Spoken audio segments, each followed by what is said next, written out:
What Ryan Reynolds, has seemingly done, right, is used his power and influence to not only help Blake Lively take over this movie. Okay, who owns the production company?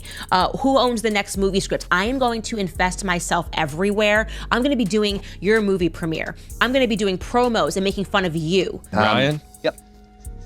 You want to take a break? Blake? Sure. Oh my God, hold on to your seats because this tea is scalding. In case you haven't heard the latest bombshell, Ryan Reynolds has gotten the boot from Marvel. Yes, you heard that right. 1 minute, our favorite foul-mouthed superhero was gearing up for Deadpool and Wolverine's release, cracking jokes and pulling those marketing stunts we live for. And the next? Boom, he's in the middle of a massive Hollywood scandal with rumors flying that Disney and Marvel have cut him loose. Are you going to sue Blake Lively too? Into oblivion, Megan. Wait till you see this lawsuit. Oh boy. Let's get real. Disney and Reynolds have never exactly been BFFs. Deadpool's R-rated humor constantly clashes with Disney's family-friendly image. But honey, this dispute goes way deeper. According to my insiders, Ryan wasn't just stirring up trouble on set. He was allegedly trying to destroy Justin Baldoni, that gorgeous actor and director locked in a nasty legal war with Ryan's wife, Blake Lively. So what does Marvel do when their star gets too personal with the script? They step in hard.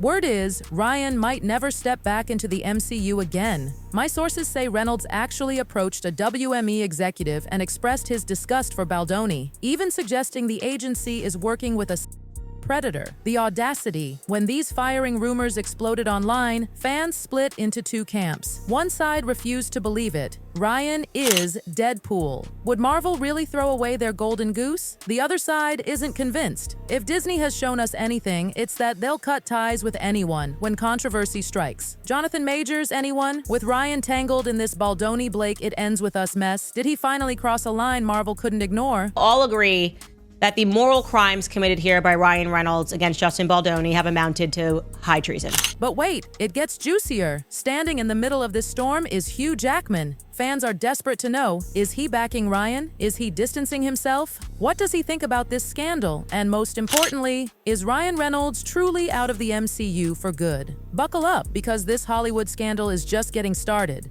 No. It's not every day a guy gets to interview the love interest of his best friend's wife, and the guy trying to replace Ryan as a husband and me as his best mate. Holy shit. Let's back up. If you've been online lately, you know about the explosive lawsuit between Blake Lively and Justin Baldoni, a drama so messy it's turned Hollywood upside down. Blake has been on a warpath against Baldoni with serious allegations about workplace misconduct during It Ends With Us. But here's the kicker. No actual evidence supports any of her claims. In fact, Baldoni's team fired back hard, exposing holes in Blake's accusations and proving some claims, like that intimacy coordinator scandal, were completely fabricated. Really want to be friends with you. Like, he literally tells Ryan he wants to be friends with you. And I could just see Ryan sitting there like, yes, this is exactly what I want, a puppy to kick in the mouth. Let's be real. Blake couldn't orchestrate this takedown alone. Sure, she's an A-lister with Taylor Swift as her bestie, but she doesn't have the power to get the New York Times involved. What if I told you the real mastermind was Ryan Reynolds himself? According to insiders, Ryan wasn't just being supportive. He was pulling all the strings, orchestrating an entire smear campaign while keeping his hands clean. This isn't just theory. Baldoni's legal team has receipts. Their court documents claim Ryan not only helped his wife hijack It Ends With Us, but also got Baldoni blacklisted from his agency. Mr. Nice Guy allegedly threatened WME to drop Baldoni with no evidence of wrongdoing, just the word of an A-lister who loathed his wife's director, all while his PR team cleaned up his mess to protect his cool guy image. To me, he tried to get Justin Baldoni dropped from WME multiple times before they did, okay? So all of those articles that came out when Justin got dropped and they were denying that Ryan Reynolds had anything to do with it, those were PR teams that were working overtime behind the scenes, likely their PR team. Leslie Sloan, it's not true. No, it's never, that is a fact. Candace described Ryan's moves perfectly. Celebrities with squeaky clean images almost always have the nastiest hidden sides. Everyone loves Deadpool, but look at these vicious moves against a fellow actor, supposedly defending his wife's integrity. Though we know it's likely his own insecurities. Blake's lawsuit accused Baldoni of a smear campaign to silence her, but the whole allegation stemmed from bad press during the film's promo. Fans criticized her body language, brand promotion, and forced energy. But do you know what Reynolds allegedly did? Give me your phone. I'm gonna draft a statement that Justin Baldoni and Wayfarer have to read, because the public noticed that her press appearances were weird. They found her to not be deep at all. They didn't like that she was promoting her hair products, didn't like that she was not taking the theme of domestic violence seriously. And then they found these old videos of her. Isn't it wild that Ryan tried to strong-arm Baldoni and Wayfarer to release a statement taking responsibility for Blake's behavior? What would it have cost her to apologize herself? Obviously, Baldoni refused to read Ryan's ridiculous statement. He wasn't about to lie for someone else. And what did he get? A smear campaign lawsuit. The audacity. The power of PR can never be overstated. Plant a few articles, grease some hands, leak strategic info, and voila. We think exactly what they want. Baldoni's lawyers accused Ryan of using his Hollywood influence to push Blake's narrative, even weaponizing Marvel and Deadpool to turn Baldoni into a punchline. What Ryan Reynolds, has seemingly done, right, is used his power and influence to not only help Blake Lively take over this movie, but, he's used it, on Deadpool and to make fun of Justin Baldoni. When Marvel discovered this, not happy. They've worked hard avoiding PR disasters, and here's their star using his platform for personal vendettas. Blake herself admitted publicly that Ryan wrote most of her film changes, proof he was central to this scandal from the start. Marvel couldn't be happy with their star getting involved in avoidable drama, but when they realized he used their movie to attack Baldoni, they lost it. In Deadpool 3, Ryan didn't just want to attack Baldoni in court, he wanted to humiliate him in 2024's biggest blockbuster. It's so obvious if you know what to look for. It comes down to two specific characters. Nice Pool, a Deadpool variant played by Ryan himself. Look closer. That man bun? Strikingly similar to Baldoni's famous look from his TED talks. Ryan portrayed Nice Pool as an over-the-top, self-righteous feminist who constantly reminds people of his moral superiority, an obvious mockery of Baldoni's public persona. The dialogue about Lady Pool referenced Blake's lawsuit where she accused Baldoni of body shaming. According to her, Baldoni asked their shared trainer about her weight, and Reynolds was so offended he publicly berated him. Where's your mask? Come on, guys. Oh, this guy. We're looking for a group of survivors. There's another scene where someone yells, "Where in God's name is the intimacy coordinator?" clearly referencing Blake's accusations. Then there's Dogpool, a literal lapdog that Baldoni's team says portrays him as a Hollywood pushover hiding behind a nice guy persona. The message is so layered you'd wonder how much Baldoni disgusts Ryan. And I guess you've already met Mary Poppins, aka Dogpool. Careful where you put your hand. She's 90% G-spot and she'll let you know it.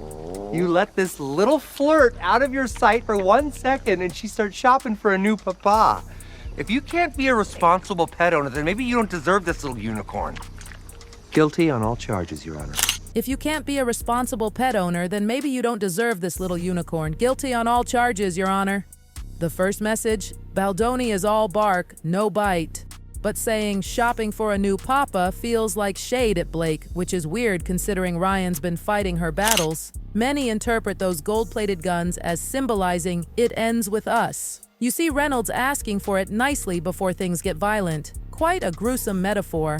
Brian Friedman, Baldoni's lawyer, took immediate action, sending a formal legal letter to Disney's CEO and Marvel's president demanding preservation of all Nice Pool documents. His argument? Ryan used his power to deliberately ridicule Baldoni globally. Reynolds knew exactly what he was doing as executive producer and writer. He probably thought it would be a funny meme people would laugh at, not expecting the script to flip against him. For the nicest guy in Hollywood, these are some seriously dark moves. Friedman claimed Ryan wasn't just mocking Baldoni. He was undermining Blake's entire case by turning the scandal into entertainment. Everything connects. The feminist jokes mock Baldoni's activism, the pregnancy comments reference Blake's body-shaming claims, and the intimacy coordinator joke mocks an allegation already proven false. Blake also has her own history of pettiness. During the press tour, she clashed with host Kirsty, who had a known history of fertility struggles. Blake was 8 months pregnant but got upset when Kirsty congratulated her. Fans were furious at Blake's behavior, especially when she later bragged about her wardrobe in other interviews after taking over costume design. Blake blamed Baldoni for the backlash, claiming he set her up. Kirsty denied any connection to Baldoni, saying she posted their interview after watching the movie triggered memories of Blake's treatment. Friedman confirmed Baldoni had nothing to do with the bad press, adding he's received tons of anonymous messages from crew members about their negative experiences with Blake. Marvel initially brushed off the Deadpool jokes, but when Baldoni's team hinted at lawsuits, everything changed. Marvel executives were not happy discovering Ryan's personal agenda. Insiders claim they even cut harsher Baldoni jokes from the final edit while trying to shift interview focus away from these characters. Despite efforts to distance themselves from Ryan's decisions, it was too late. Fans called them out once they realized the nice pool scene targeted Baldoni. Now that Baldoni's team has put Marvel on notice, the pressure mounts. Has Ryan become too much of a liability? The drama escalated when Ryan mocked Baldoni in an "It Ends With Us" promotional skit featuring his mom, bizarre for a movie about domestic violence. The whole situation is strange. Why is Ryan so invested in promoting a film he's not even paid for? Friedman had enough. First Deadpool, now this skit. He called out Ryan's hypocrisy for turning a serious lawsuit into a joke. Meanwhile, Baldoni took the high road, staying quiet to protect the film, despite risking his career. Ryan allegedly attended key legal meetings between Blake and her lawyers, gave input on framing Baldoni in media, and used his connections to control the narrative. If Marvel was already distancing themselves after Deadpool, this skit was likely the final straw. The fact that Marvel hasn't publicly defended Ryan speaks volumes. His nice guy persona lies in ruins as people see what many believe is his true nature. Recovering seems nearly impossible unless they somehow flip the script on Baldoni. But do they have enough ammunition left? The signs aren't encouraging. Signs